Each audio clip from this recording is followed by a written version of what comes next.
Shalom Israel. I'm going to read this copy. Well, Salakia. This copyright is going to have to wait. First things first.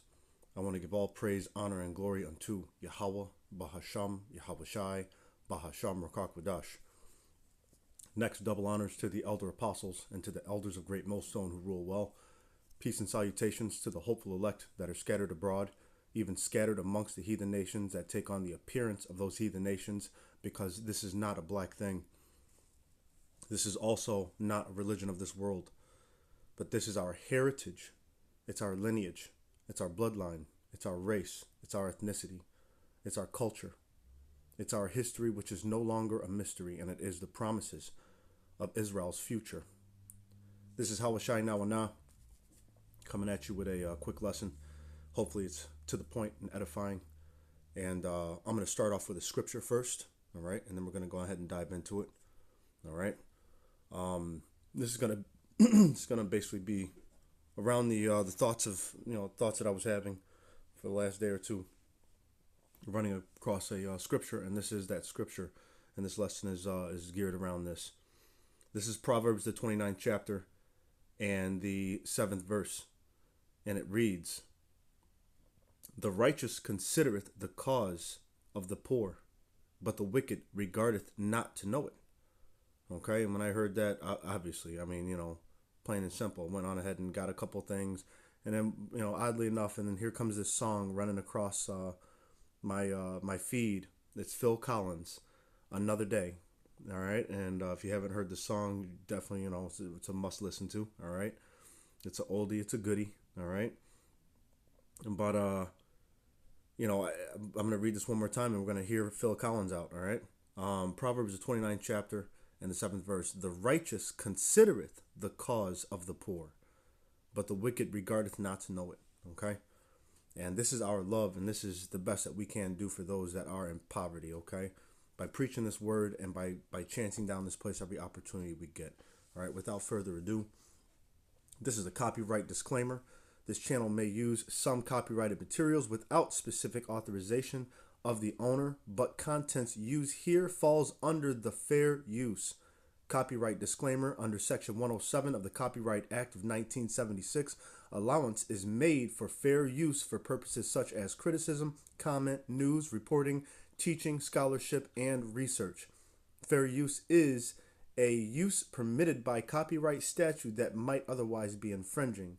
Non-profit, educational, or personal use tips the balance in favor of fair use. All right, fair use declared.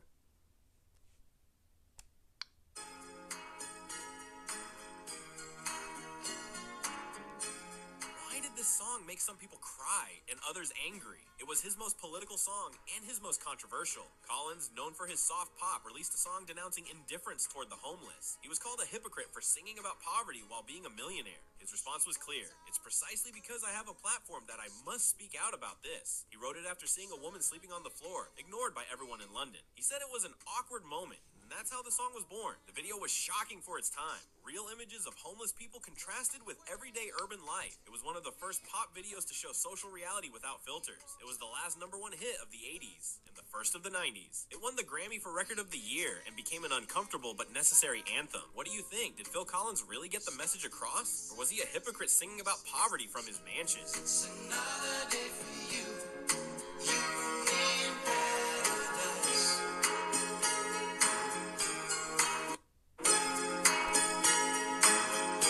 All right, and for any who missed that, I like at the end, how they got that building looking like Petra. Okay, it shows you at the very end of this, and I want you to see that. It's going to show you the place. When you think about, there was a question that somebody had, and they said, all these people always talk about the place of the most crime, right? Like, where's the place where the most crime happens? Say Chicago, New York. Oh, you got to watch out for the ATL, man. They gang bang over there. They do this and they do that. I say, nay. I say all those places are not the place where the most crime is done. It is literally your capitals. It's literally your politicians. It's literally those places of government to where they actually set up mischief by law. All right? The power is given into their hand. Didn't you know that the earth is given into the hand of the wicked? You know, y'all Negroes, Spigros, and everything else. You know, y'all are not the true crime in this place. Okay, it's as bad as you would think that your cities are and shit like that. You ain't that bad. If the government wanted you to stop, you would stop. Okay, I'll just put it like that. If they wanted to sick the entire freaking, you know what I'm saying, the Marines or whatever the case, and set them up in a righteous sense, okay, because a righteous ruler would do something like that. All right, in a righteous sense, then it would have been done, okay. But no, they like this. They make money off of this. They set this up. They drop the pallets of weapons in the hood and in the ghettos. They allow for drugs to get smuggled and things like that. And if you don't pay a tax, then they bust them. Okay, nothing out here in this should I say society. First off, Yahweh Hashem Yahweh Shai is the one who authorizes all these things. All right. It is truly the Heavenly Father's will that this place be damn destroyed. Okay. But at the same time, in Proverbs, the 21st chapter says the heart is in the king, the heart of the king is in the Lord's hand, and he turneth it whithersoever he will. Okay? But at the same time, listen, man, there ain't no drugs coming across. There's no weapons that are, that are not known of, okay, that this devil hasn't actually set up. All right? Now, I'm gonna go ahead and replay this one more time. I want you to see that Capitol building, all right? And then we're going to go ahead and kick off some precepts, right? And get to the point. All right. So without further ado, one more time. Why did this song make some people cry and others angry? It was his most political song and his most controversial. Collins, known for his soft pop, released a song denouncing indifference toward the homeless. He was called a hypocrite for singing about poverty while being a millionaire. His response was clear. It's precisely because I have a platform that I must speak out about this. He wrote it after seeing a woman sleeping on the floor, ignored by everyone in London. He said it was an awkward moment, and that's how the song was born. The video was shocking for its time. Real images of homeless people contrasted with everyday urban life. It was one of the first pop videos to show social reality without filters. It was the last #1 hit of the 80s and the first of the 90s. It won the Grammy for Record of the Year and became an uncomfortable but necessary anthem. What do you think? Did Phil Collins really get the message across? Or was he a hypocrite singing about poverty from his mansion? It's another day for you.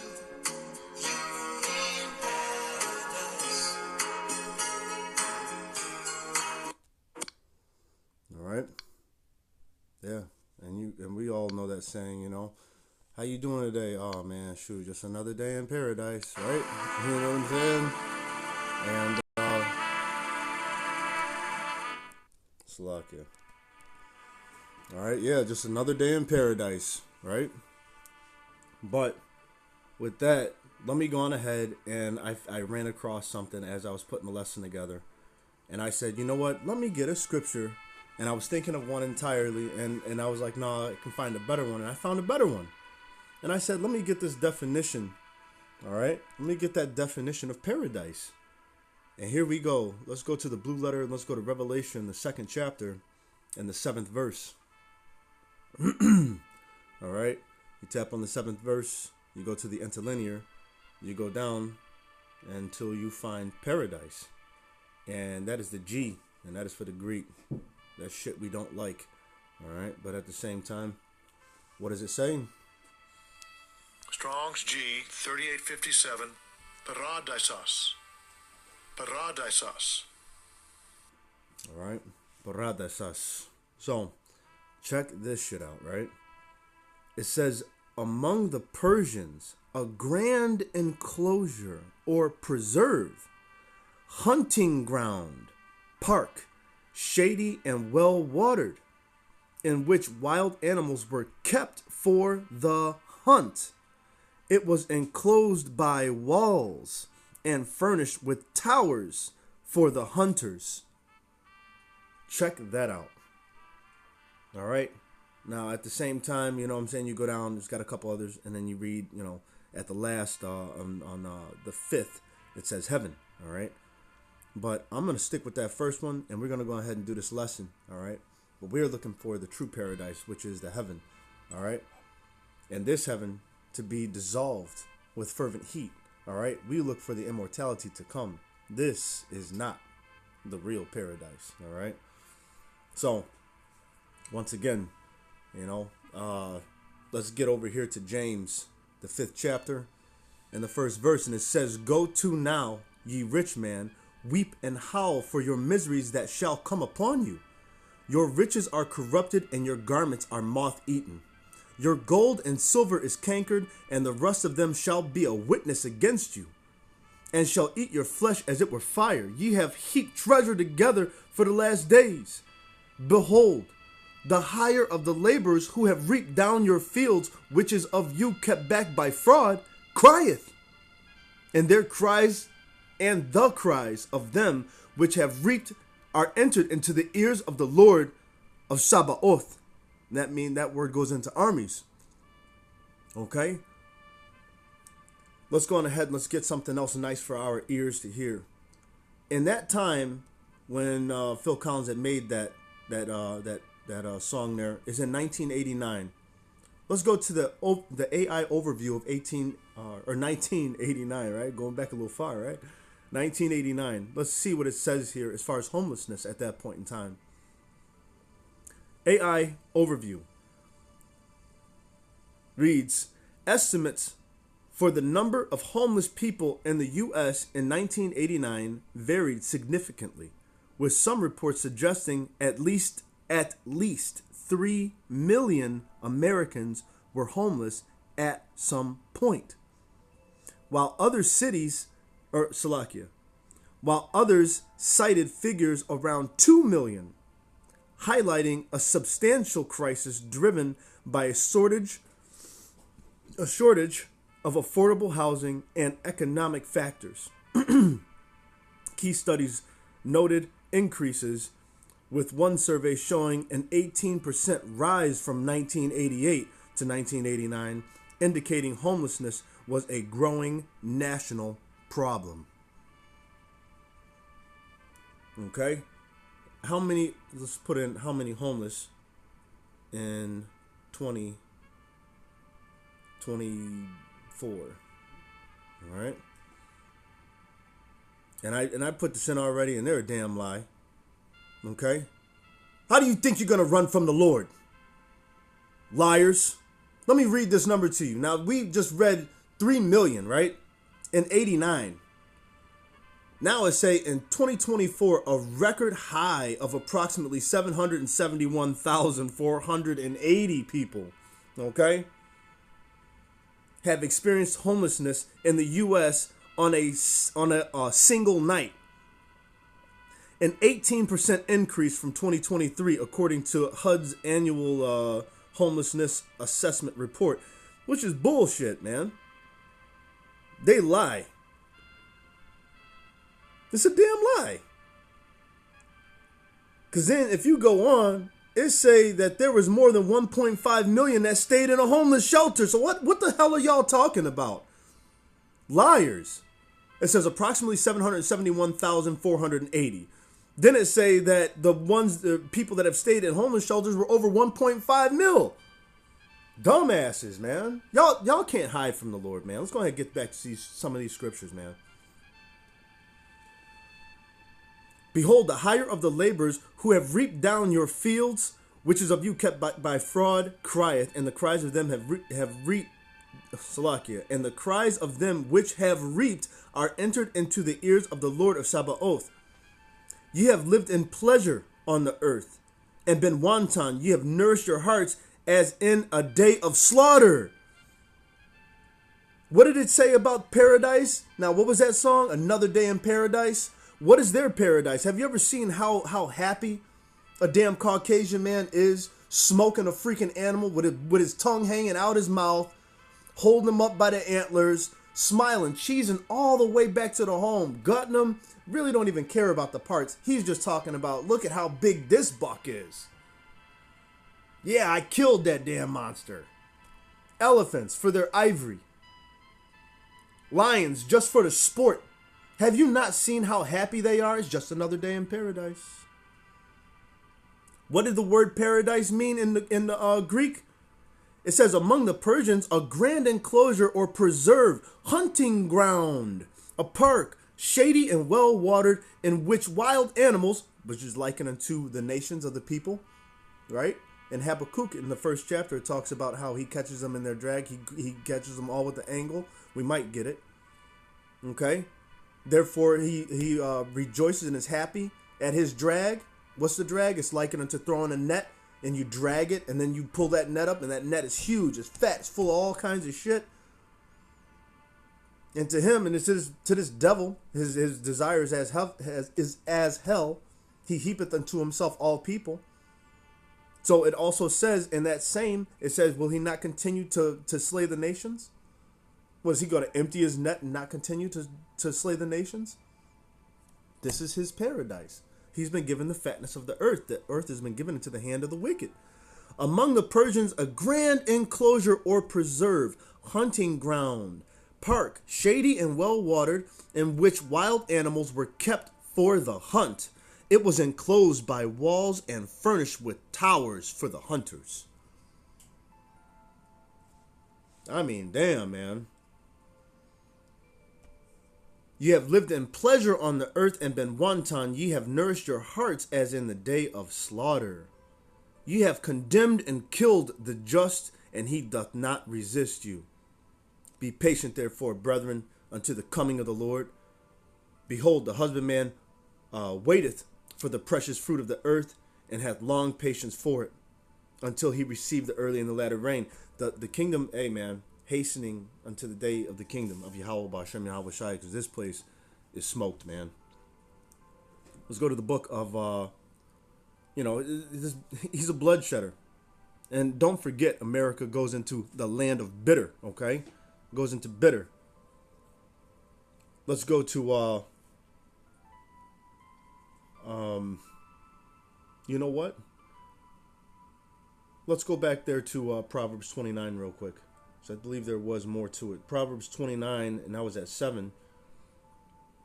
It says, the righteous considereth the cause of the poor, but the wicked regardeth not to know it. Going down, verse 13. All right, it says, the poor and the deceitful man meet together. The Lord lighteneth both their eyes. Yahweh, the Lord Yahweh lighteneth both their eyes. And yeah, both can see. Correct. The poor man and the deceitful man. All right. But that deceitful man, he can't see the way that we can see. Okay. The hopeful elect, for those that can hear this word, they can see. It goes into Ecclesiastes, the 17th chapter. It talks about eyes and ears, a tongue, you know what I'm saying? And all those things he gave them, right? Eyes to see, right? But our seeing is different because it talks about the eyes and the ears. And so that way they can see. He says that the elect shall praise his holy name. Besides this, he gave them a law of life for an heritage. Our seeing is different. Okay? It says that he gave us those things so that way we might be able to declare his works with understanding. Those that understand, look, this type of seeing in the spirit is not the same as this damn devil, all right? Once again, just to tie this together, Proverbs 29 and 13, it says, the poor and the deceitful man meet together. The Lord lighteneth both their eyes. Okay? We can see what this damn devil is doing. We're declaring the works of the Lord with understanding. Because of what we have done, we've been given into the hands of the most lawless enemies, the most wicked in all the world, even as it says in the prayer of Azariah, the first chapter. Verse 14, it says, the king that faithfully judgeth the poor, his throne shall be established forever. And that's Yahweh Shai. That's Yahweh Shai. Once again, the king that faithfully judgeth the poor, his throne shall be established forever. That is our Lord Yahweh Shai. He is our deliverer. Okay? Man, 2/3 of Israel don't even see this. They don't see the picture. They believe that they're literally living in paradise, man. They figure that they're in good case. They want to make refuge. They want to make lies their refuge. Let's move on. Sirach, the 13th chapter. Sirach 13 and go down here by like 17. All right. It says, what fellowship hath the wolf with the lamb, so the sinner with the godly? What agreement is there between the hyena and a dog? And what peace between the rich and the poor? As the wild ass is the lion's prey in the wilderness, so the rich eat up the poor. As the proud hates humility, so doth the rich abhor the poor. Okay? And that's the situation that you have right now. Okay? They hate us, they eat us up. All right? We are a prey. You're just a prey. And right now, the cooler thing that's happening is that the gap in between these classes, the high class, the middle class, and the lower class, really now is just like either you got that money or you're impoverished. Like that's really all there is now. So now you're starting to see, for everybody who likes to use the freaking the tones, the color tones for a class, are now getting the they're getting humbled. All right, they're getting humbled. They're like, damn, well, how can I be as poor as these black people? Ugh. Now they're starting to feel the hurt. Now you're starting to see your governments, your people that you've been you've been voting for and things like that did not have your interests in mind. All they did was they lied to you. They got their position or whatever the case, which, it's all a game. But anyway, I ain't going to get into that. Let's get some more precepts. Actually, let's go up in Ecclesiastes the 13th. What does it talk about a rich man doing? It talks about him being that damn bloodshedder. Ecclesiastes 13:3. It says, the rich man hath done wrong, and yet he threateneth withal. The poor is wronged, and he must entreat also. If thou be for his profit, and this goes perfect in the last thing I just said. Check it out. If thou be for his profit, he will use thee. But if thou have nothing, he will forsake thee. If thou have anything, he will live with thee. Yea, he will make thee bear and will not be sorry for it. If he have need of thee, he will deceive thee and smile upon thee and put thee in hope. He will speak fair. He will speak thee fair and say, what wantest thou? Okay? That's right. Yo, yeah, y'all gonna vote for me. Yeah, what do y'all want, man? Y'all want the schools to have some new floors? Your streets are messed up. Oh, you want some more money for your children to get some stuff in school? And oh, you want me to get some money back in all y'all's pockets? Oh, sure, vote for me. Vote for me. I got you. Come to your little towns and shit, shake a couple of hands, kiss a couple babies. And then all of a sudden you get Elon Musk, your side president, like, oh shit, where'd he come from? And then you get the, not paying attention at all and just completely blatantly going against the law of the land, telling you that your constitution is basically shit and just a piece of paper. And he wipe his ass with it basically. Come on. Y'all don't see this? But it's okay. Because you know what? The Lord Yahweh Shem Yahweh Shai is coming back and he's going to plead our cause. He's going to plead the cause of the righteous. Okay? Period. Let's go to Sirach 34. All right? Don't want to make this long. I'll, get to these precepts here. Sirach 34 and 18. So enlighten us the eyes and give it a blessing. You know what? Yeah, verse 18, it says, he that sacrificeth of a thing wrongfully gotten. What does that sound like? This damn devil, man. He that sacrificeth of a thing wrongfully gotten, his offering is ridiculous. And the gifts of unjust men are not accepted. The Most High is not pleased with the offering of the wicked, neither is he pacified for sin by the multitude of sacrifices. Whoso bringeth an offering of the goods of the poor doth as one that killeth the son before his father's eyes. Damn. I'll read that again. Ecclesiastes 34:20. Whoso bringeth an offering of the goods of the poor doth as one that killeth the son before his father's eyes. The bread of the needy is their life. He that defraudeth him thereof is a man of blood. All that hard ass work that you be doing, okay? All these unrighteous decrees. They make a living, this Wall Street and all that other shit. They make a living out of stealing your money, man, and they'll give it back to you as a fucking gift, man. Once again, let me read this to you. Whoso bringeth an offering of the goods of the poor doth as one that killeth the son before his father's eyes. The bread of the needy is their life. He that defraudeth him thereof is a man of blood. He that taketh away his neighbor's living slayeth him. And he that defraudeth the labor of his hire is a bloodshedder. This devil's got so much to pay for, and he's going to pay every drop. He's going to swallow it all the way down, the whole dregs of the cup, without mixture. He's going to return it to him double. Woo! Job. Let's concrete this. Job 9:24.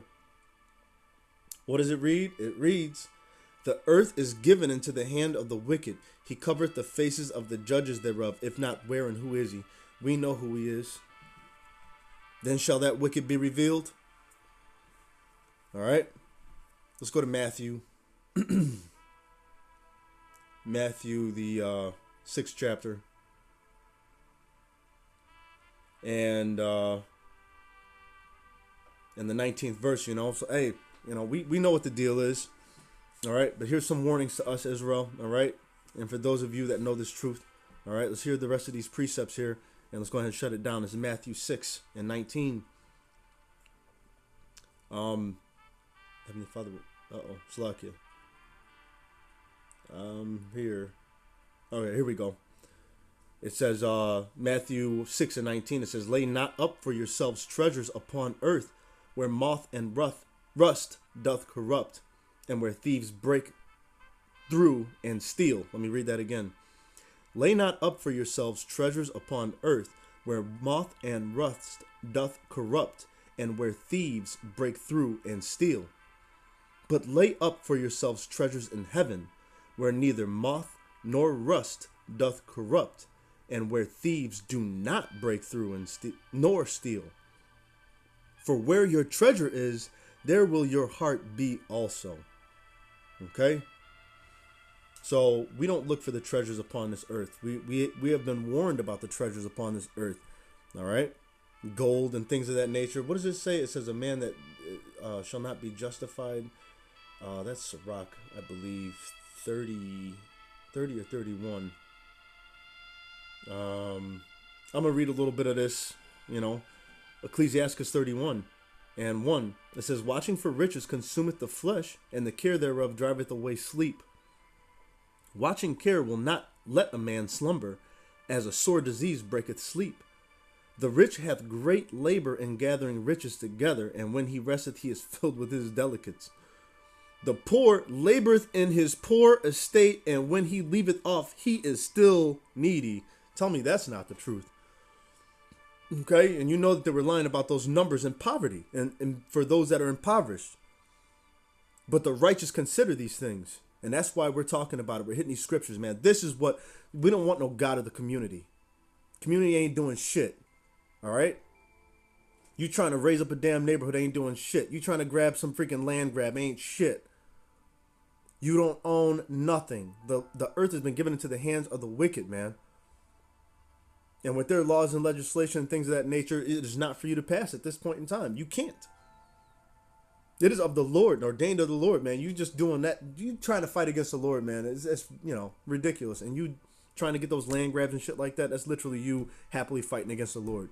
If it's of men, it'll come to naught. But if it's of the Lord, it will stand. And it will stand for this time because the Lord has said it. He's going to come back and set this in order. Not you small IUIC land grabs and none of that other shit. It's not going to work. Okay? Not going to work. The poor laboreth in his poor estate, and when he leaveth off, he is still needy. He that loveth gold shall not be justified, and he that followeth corruption shall have enough thereof. Gold have been the ruin of many, and their destruction was present. It is a stumbling block unto them that sacrifice unto it. Ooh, and there you go. That's Esau, Edom. And to the 2/3, it talks about falling into hurtful... oh, goodness, what is that? It talks about men that are rich and then they fall into hurtful lusts. All right, but once again, Gold had been the ruin of many, and their destruction was present. It is a stumbling block unto them that sacrifice unto it, and every fool shall be taken therewith. Blessed is the rich that is found without blemish, and hath not gone after gold. Check that out. Okay? But even still in this point in time, what does it say? Be as pilgrims upon the earth. All right? Because there's going to be a point in time where all these things are going to be used against you in order to truly, test you in order to take that damn mark. So hold on loosely. All right? But, I would say start, if you haven't already, start packing your spiritual bags. All right? And I don't mean a full-on Molly pack. I'm talking like a 5-day bag. Okay? Packing your spiritual bag. Letting go of these mortal things. Like how in Iron Man, what did Ivan say? He said, don't get too attached to things. Learn to let go. Or what was the other movie with Al Pacino? Heat. Where he says, man, if you can't just really pick up and go like right away, then I don't really need you, I don't carry anything and I don't do nothing unless I could just easily within a moment, blink of an eye, just walk away from it, that type of situation.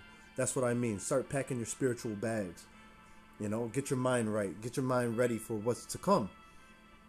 Okay. Be even as pilgrims upon the earth. Think in that mind frame. All right. It says that they're going to be robbing and pillaging. Let's get back to some more scriptures. I'm thinking so many more scriptures. This lesson is about to go somewhere else, but at the same time, let's get some more of these, all right? Blessed is the rich, all right? Rich in this wisdom. Blessed is the rich that is found without blemish and hath not gone after gold, okay? Haggai 1 and 6, we got to go there, We're not worried about these riches in here. Haggai 1 and 6.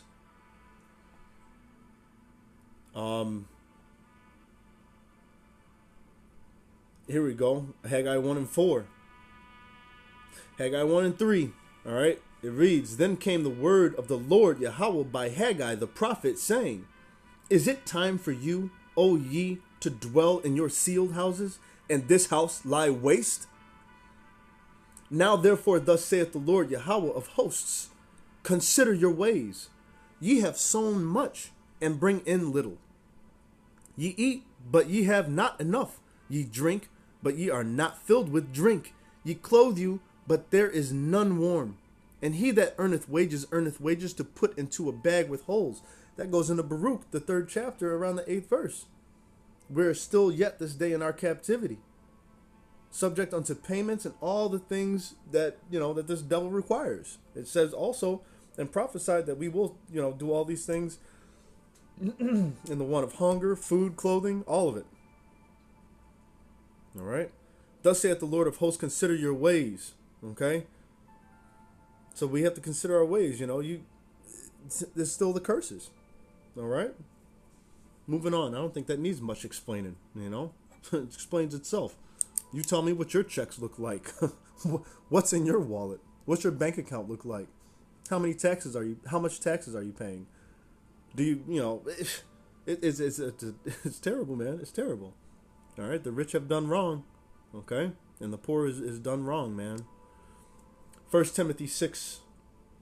Let's go to 1 Timothy. Oops. 1 Timothy, the 6th chapter. Obviously it's the 6th verse. Okay. It says, But godliness with contentment is great gain. For we brought nothing into this world, and it is certain we can carry nothing out. And having food and raiment, let us be therewith content. But they that will be rich fall into temptations and a snare, and into many foolish and hurtful lusts, which drown men in destruction and perdition. For the love of money, not money, but the love of money is the root of all evil, which while some coveted after, they have erred from the faith and pierced themselves through with many sorrows. But thou, O man of our power, Yahweh Bahashem Yahweh Shai, flee these things and follow after righteousness, godliness, faith, love, patience, and meekness. All right? And it talks about one where his munitions shall... Oh, hold on. Let me get that. Let's get that. Hold on. All right? Because, see, this is the gain of anything as far as if you get any money in this point in time, it's literally blood money, period. It's been washed many, many, many times over the blood and hard labor and defrauding of the poor, period. Okay? Period. There ain't no getting high up in this society without getting very low on E. So I'm saying, there's a casting couch for a reason. Isaiah 33, I believe it is. Isaiah, come on now. Isaiah 33. Since I got to pass by it in order to get it, I'm going to get Isaiah 33 and 6, which we should all know. And wisdom and knowledge shall be the stability of thy times, and strength of salvation. The fear of the Lord is his treasure. Remember it, Isaiah 33 and 6. If you don't remember it, say it over and over. Remember it. Gather this knowledge. All right. Here we go, Isaiah 33 and 15. It says, he that walketh righteously and speaketh uprightly, he that despiseth the gain of oppressions, that shaketh his hands from the holding of bribes, that stoppeth his ears from hearing of blood, and shutteth his eyes from seeing of evil, he shall dwell on high. His place of defense shall be the munition of rocks. Bread shall be given him. His waters shall be sure. Okay? Thine eyes shall see the king in his beauty. They shall behold the land that is very far off. All right? And we're hastening that day, man. Once again, Isaiah 33 and 15. He that walketh righteously and speaketh uprightly, he that despiseth the gain of oppressions, that shaketh his hands from the holding of bribes, that stoppeth his ears from hearing of blood, and shutteth his eyes from seeing of evil, he shall dwell on high. His place of defense shall be the munition of rocks. Bread shall be given him. His waters shall be sure. Okay? Let's go over here to Proverbs. Go back to Proverbs here. Come on. Let's go back to Proverbs. We're getting ready to shut it down. Proverbs, the 16th chapter. And the 19th verse. And the 18th verse. All right?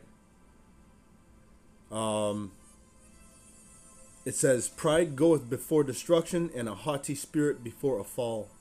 Better it is to be of a humble spirit with the lowly than to divide the spoil with the proud.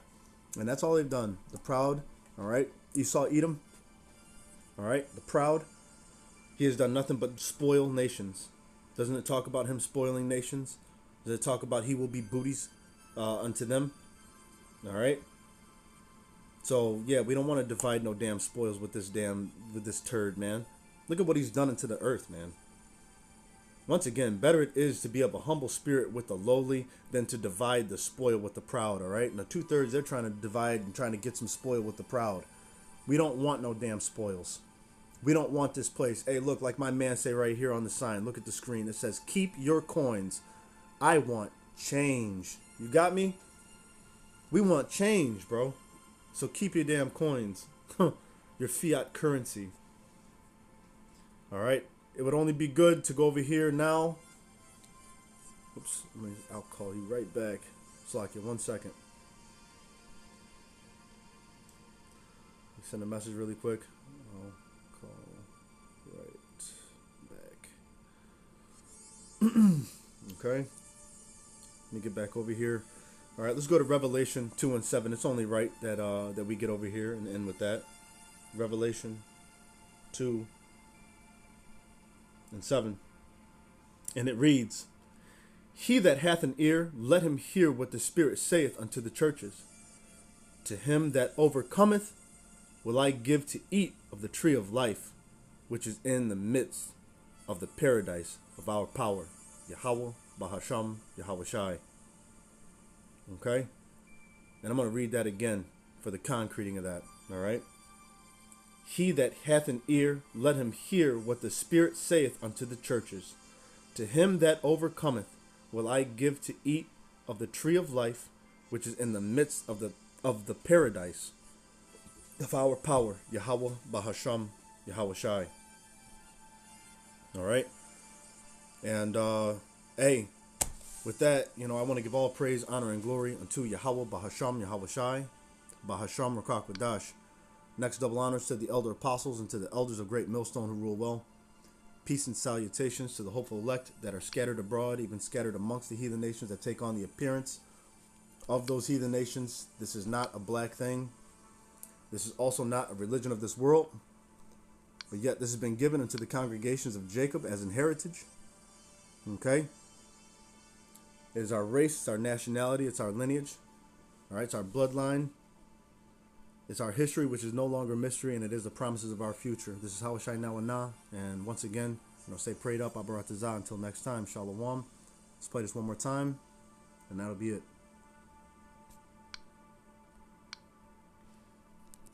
The video was shocking for its time. Real images of homeless people contrasted with everyday urban life. It was one of the first pop videos to show social reality without filters. It was the last #1 hit of the 80s and the first of the 90s. It won the Grammy for Record of the Year and became an uncomfortable but necessary anthem. What do you think? Did Phil Collins really get the message across? Or was he a hypocrite singing about poverty from his mansion? It's another day for you. You're in paradise.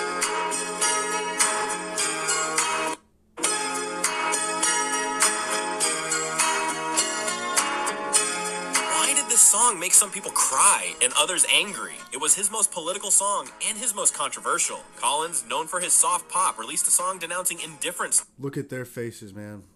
Look at those impoverished faces, man. Shocking for its time. Real images of homeless people contrasted with everyday urban life. It was one of the first pop videos to show social reality without filters. It was the last #1 hit of the 80s and the first of the 90s. It won the Grammy for Record of the Year and became an uncomfortable but necessary anthem. What do you think? Did Phil Collins really get the message across? Or was he a hypocrite singing about poverty from his mansion? It's another day for you. You're in See that building? Check out Jake. That's right. All right, y'all. Shalom.